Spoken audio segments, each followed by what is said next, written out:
مدینہ مدینہ مدینہ مدینہ مدینہ مدینہ مدینہ مدینہ مدینہ مدینہ مدینہ مدینہ مدینہ مدینہ مدینہ۔ السلام علیکم ورحمۃ اللہ وبرکاتہ۔ یہ احد کا پہاڑ ہے ناظرین۔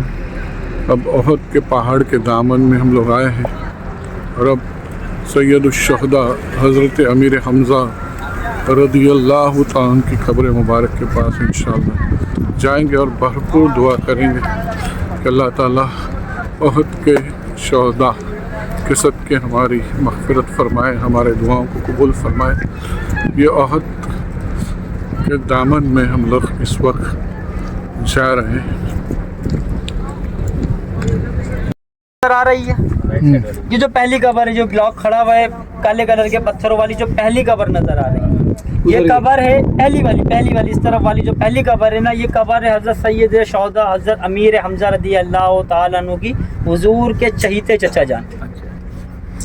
انہی کے پہلو میں آپ کو ایک اور قبر نظر آ رہی ہے، اس ایک قبر میں 3 صحابہ ایک ساتھ مدفن ہیں۔ سبحان اللہ۔ 3 صحابہ کون کون؟ حضرت مصعب بن عمیر رضی اللہ تعالیٰ عنہ، حضرت شماس بن عثمان رضی اللہ تعالیٰ عنہ، حضرت سعد بن معاذ رضی اللہ تعالیٰ عنہ۔ حضرت شماس بن عثمان رضی اللہ تعالیٰ عنہ کا نام شاید پہلی مرتبہ سن رہے ہوں آپ لوگ۔ یہ کون صحابی تھے؟ یہ وہ صحابی تھے جب احد کی جنگ ہو رہی تھی نا، تو پیارے آقا صلی اللہ علیہ وآلہ وسلم جیسے سینٹر میں کھڑے میں، درمیان میں کھڑے میں، تو یہ حضور کی حفاظت پہ معمور تھے۔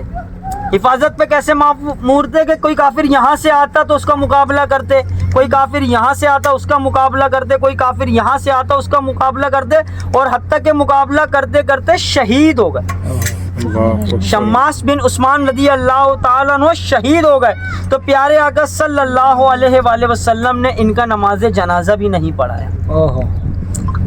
بڑی تعجب کی بات لگ رہی ہوگی آپ کو کہ ایک ایسا محافظ جو حضور کی حفاظت کے لیے معمور ہے اور شہید ہو گیا، اور حضور نے نماز جنازہ نہیں پڑھایا، تو اس کا جواز کیا بنتا ہے؟ تو پیارے آقا صلی اللہ علیہ وآلہ وسلم سے جب صحابہ نے پوچھا یا رسول اللہ صلی اللہ علیہ وسلم، آپ شماس بن عثمان کا نماز جنازہ نہیں پڑھا رہے، تو حضور صحابہ سے کلام کرتے ہیں کہ اے صحابہ، نماز جنازہ مغفرت کے لیے پڑھایا جاتا ہے، ایصال ثواب کے لیے پڑھایا جاتا ہے، اور اللہ نے مجھے اس کی بشارت دے دی ہے، یہ جنت میں جا تعالیٰ عنہ، یہ نام بھی شاید آپ نے سنا ہو، لیکن ان کی آج میں آپ کو تاریخ بتاتا ہوں کہ حضرت مصعب بن عمیر رضی اللہ تعالیٰ عنہ کون صحابی ہیں؟ مدینے آنے والے سب سے پہلے انصاری صحابی کون ہیں؟ حضرت مصعب بن عمیر رضی اللہ تعالیٰ عنہ۔ سبحان اللہ۔ لیکن حضرت مصعب بن عمیر رضی اللہ تعالیٰ عنہ جب دائرہ اسلام میں داخل نہیں تھے، جب کلمہ نہیں پڑھا تھا، مکہ میں رہتے تھے۔ کہاں رہتے تھے؟ مکہ میں رہتے تھے، اور اتنے امیر شخص تھے کہ 400 دینار کی صرف خوشبو لگایا کرتے تھے جسم پہ۔ 400 دینار کو اگر ابھی ہم آج کی کرنسی سے کیلکولیٹ کرتے ہیں تو لاکھوں پہ کہانی چلی جاتی ہے۔ 400 دینار کی صرف خوشبو لگایا کرتے، اور اتنا مہنگا اور عمدہ لباس زیب تن کرتے، اور جس لباس کو ایک بار اپنے جسم کے اوپر زیب تن کر لیتے اسے دوبارہ نہ پہنتے۔ کون؟ مصعب بن عمیر رضی اللہ تعالیٰ عنہ۔ لیکن جب پیارے آقا صلی اللہ علیہ وآلہ وسلم کے دست رحمت پر اسلام قبول کیا، کلمہ پڑھا، تو ان کے گھر والوں نے انہیں گھر سے نکال دیا، مکہ سے نکالا۔ مدینے آنے والے سب سے پہلے انصاری صحابہ کون؟ حضرت مصعب بن عمیر رضی اللہ تعالیٰ عنہ۔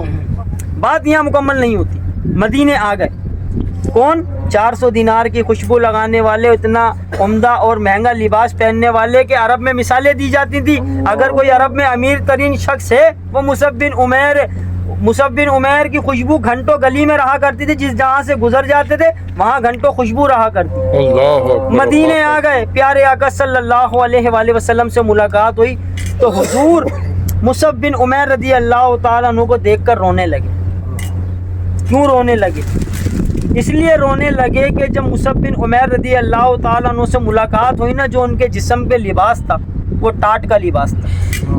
ٹاٹ سمجھتے ہیں آپ لوگ؟ ٹاٹ کا لباس تھا، وہ بھی جگہ جگہ سے پھٹا ہوا، سلا ہوا، جگہ جگہ سے پھٹا ہوا، پیروں میں چپل نہیں، پیروں میں چھالے خون آلود پیر ہو چکے ہیں، لیکن زبان پہ کبھی شکوہ نہیں کیا، زبان پہ شکوہ نہیں لائے۔ احد کی جنگ میں شہید ہو گئے۔ دیکھیں جی ہمارے دل کی کیا خواہش ہوتی ہے، اے اللہ ہمارا خاتمہ ایمان پہ کریو، اے اللہ ہمیں مرتے وقت 2 گز کفن نصیب کریو۔ گناہگار شخص ہے نا جی، ہمیں تو نہیں پتہ ہمارے اعمال کیسے، ہم نے کوئی غزوہ نہیں لڑا، ہم نے کوئی جہاد نہیں کیا، ہم نے اللہ کی راہ میں کچھ نہیں کیا، پھر بھی ہماری دلی خواہش کیا ہے کہ اے اللہ جب خاتمہ ہو تو ایمان پہ اور 2 گز کفن نصیب کر دیو۔ لیکن مصعب بن عمیر رضی اللہ تعالیٰ عنہ جب شہید ہوئے تو انہیں کفن بھی نہ ملا،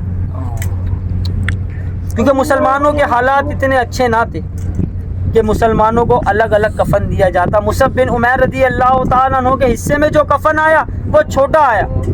وہ چھوٹا کیسے آیا کہ جب سر کو ڈھکتے تو پیر نظر آتے، اور جب پیر کو ڈھکتے تو سر نظر آتے۔ تو پیارے آقا صلی اللہ علیہ وآلہ وسلم نے صحابہ کو حکم دیا، اے صحابہ مصعب کا چہرہ ڈھک دو اور پیروں کے اوپر احد کی گھاس ڈال دو۔ بات میری سمجھ آئی آپ لوگوں کو؟ جج اب بہت سے لوگ جو ہے نا ہمارے اسلام کے اوپر بڑی تنقیدیں کرتے ہیں کہ اسلام میں ایسا نہیں، ایسا ہوتا ہے، اسلام میں ایسا نہیں، ایسا ہوتا، بڑی تقریریں کرتے ہیں، میڈیا پہ آ کے، ملٹی میڈیا پہ آ کے، انٹرنیٹ پہ آ کے بڑی تقریریں کرتے ہیں۔ لیکن اللہ کی عزت کی قسم اگر کسی کو اسلام پہ تنقید کرنے کا حکم ہوتا وہ کنہیں ہوتا؟ کنہیں ہوتا؟ مصعب بن عمیر رضی اللہ تعالیٰ عنہ کو ہوتا۔ کیوں ہوتا؟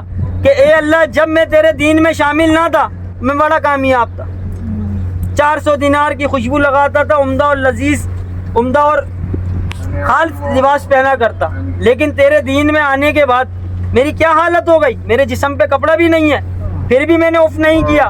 اگر ہم دیکھا جائیں دنیاوی کامیابی تو ہم دنیاوی کامیاب کسے کہتے ہیں کہ جس کے پاس پیسہ ہو، دولت ہو، اس کو ہم کیا کہتے ہیں؟ یار یہ بڑا کامیاب شخص ہے، اللہ نے اس کو بہت نوازا ہوا ہے۔ ایسا ہی ہے نا جی، ہماری زبان پہ یہی بات آتی ہے کہ اللہ نے یار اس کو بہت نوازا ہوا ہے، لیکن اللہ نیتوں کے حال جانتا ہے۔ اب مجھے آپ بتائیے مصعب بن عمیر رضی اللہ تعالیٰ عنہ پہلے کامیاب تھے یا اب کامیاب؟ اب کامیاب۔ اب کیسے کامیاب؟ کیونکہ ایمان کی دولت مل گئی ان کو، اور اب حضور کامیابی کیسے کہ جب اللہ کی راہ میں شہید ہو گئے، کفن بھی نہ دیا، زبان پہ اف تک نہ کی، تو پھر اللہ بھی کسی کو ایسے نہیں چھوڑتا۔ بے شک بے شک۔ آپ نماز پڑھتے ہو، عبادت کرتے ہو، لالچ میں پڑھتے ہو نا، اللہ ہمارے گناہ بخشے گا، اللہ ہمیں جنت دے گا، لالچ میں پڑھتے ہو آپ۔ ہر انسان لالچی ہے، لالچ جو ہے نا لفظ برا ہے، لیکن ہر انسان لالچی ہے۔ آپ یہاں پر آؤ اپنی بخشش کروانے آئے ہو، ایسا ہی ہے نا جی، اپنی بخشش کے لیے آپ اتنی دور سے سفر طے کر کے یہاں آئے ہو، اور یہاں بھی بخشش نہ کروا سکے تو پھر کہاں جائیں گے؟ لیکن اللہ نے ان کو بڑے عظیم تحفوں سے نوازا۔ پہلی بات تو انہیں شہید کا رتبہ مل گیا، اور شہید مرتے نہیں، سبحان اللہ، بے شک شہید مرتے نہیں، وہ زندہ ہے مگر ہم جانتے نہیں۔ اور دوسری بات، اس ٹائم سے لے کر آج تک، اور آج سے لے کر قیامت تک لوگ یہاں آئیں گے، ان کی قبروں کی زیارت کریں گے، اور مصعب بن عمیر رضی اللہ تعالیٰ عنہ کو یاد کریں گے، ان کی قربانیاں یاد کریں گے۔ اگرچہ یہ اسلام نہ لاتے تو پوری دنیا کی دولت ان کے پاس ہوتی، ہر کسی کو ان کا نام معلوم نہیں ہوتا۔ آج آپ کی زبان پہ ان کا نام آ گیا ہے، بے شک بے شک۔ تاریخ نہیں پتہ تھی، لیکن آج آپ کو پتہ چل گئی کہ شماس بن عثمان کون تھے اور مصعب بن عمیر رضی اللہ تعالیٰ عنہ کون تھے۔ یہ وہ تھے کہ جنہوں نے اسلام کے لیے قربانیاں دی۔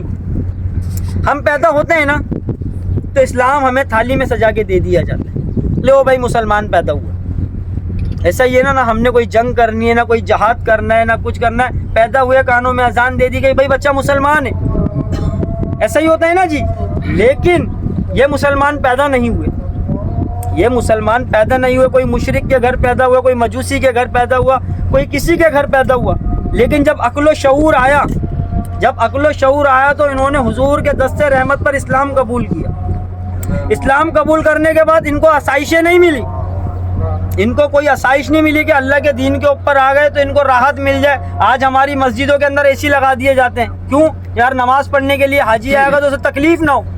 ان کو یہ فیسلٹیز حاصل نہیں تھی، انہوں نے تو تپتی ریت کے اوپر سجدے کیے۔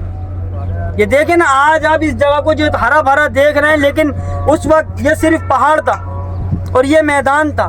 آج یہ روڈ بنا دیے گئے، اس ٹائم میدان تھا۔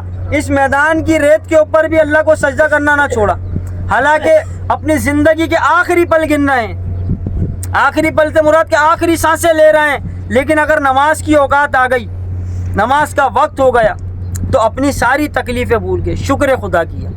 بے اب شک، یہ نا ہماری بات کے اوپر ہم چلتے چلتے گر جاتے ہیں تو ہم قصوروار اللہ کو ٹھہرا دیتے ہیں. معاذ یا اللہ، اللہ کیا کر دیا، یا اللہ یہ میں ہی ملا تھا اللہ تجھے ایسا کرنے کے لیے. معاذ یا کوئی اللہ، غم سبحان پریشانی اللہ. آتی ہے ہمارے پاس، اللہ میں ہی تھا پوری دنیا میں، ساری غم تکلیفیں مجھے ہی دی. لیکن یہ کون ہے کہ دائرہ اسلام میں داخل ہونے سے پہلے یہ عیش و آرام کی زندگی گزارتے تھے، اور جب دائرہ اسلام میں داخل ہو گئے تو سختی کی زندگی گزاری، اللہ ایسی زندگی اکبر. گزاری کہ اپنے ٹکڑے ٹکڑے کرا دی، لیکن زبان پہ اف تک نہیں کیا. بے شک. تو اللہ نے کتنے عظیم تحفوں سے نواز دیا کہ دیکھیں آج آپ یہاں کتنا پیسہ لگا کے آئے صرف ان کی زیارت کرنے کے لیے. آج آپ سارا وقت روک کے اپنی دنیا کے جتنے کام تھے سب کو روک کر آپ ان کی زیارت کیوں آئے، ان کو سلام پیش کرنے کے لیے آئے کہ ہم ان کو سلام پیش کریں، ان کے تسلسل سے، ان کے وسیلے سے اللہ سے اپنی مغفرت کروائیں کہ اللہ یہ جو تیرے شہداء ہیں تو ان کے وسیلے سے ہمیں معاف کر دے.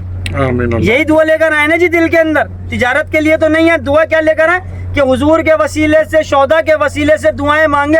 اللہ یہ تیرے نیک لوگ ہیں جنہوں نے تیری راہ میں سب کچھ قربان کر دی. ہم تو کچھ پیسے لگا کے آئیں جی، ابھی جائیں گے ہمارا گھر بھی موجود ہے، ہمارا کاروبار جو تھا 15-20 دن میں ہمارے کاروبار کو کوئی نقصان نہیں ہوگا، سب موجود ملے گا. جب یہاں سے واپس جائیں گے تو چاہنے والے ہمیں ایئرپورٹ بھی لینے آئیں گے، عزت سے بٹھا کے گھر لے جائیں گے. لیکن کون؟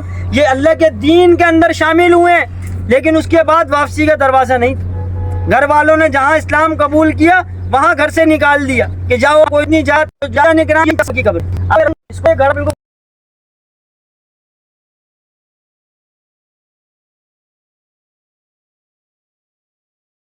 عزیزان گرامی، السلام علیکم ورحمۃ اللہ وبرکاتہ. یہ پہلا عمرہ ہے میری زندگی کا جس کی چند جھلکیاں آپ نے ابھی دیکھی. انشاءاللہ تعالیٰ اسی طرح مقدس زیارتوں کے ولاگس آپ تک پہنچانے کی کوشش کریں گے، اور آپ اپنا خوب خیال رکھیں اور معمار ملت چینل کو سبسکرائب کرنا نہ بھولیں. آپ کا میزبان محمد شعبان قادری آپ سے مؤدبانہ ملتمس ہے کہ آپ معمار ملت چینل کو سبسکرائب کریں، لائک کریں اور زیادہ سے زیادہ شیئر کریں. السلام علیکم ورحمۃ اللہ وبرکاتہ.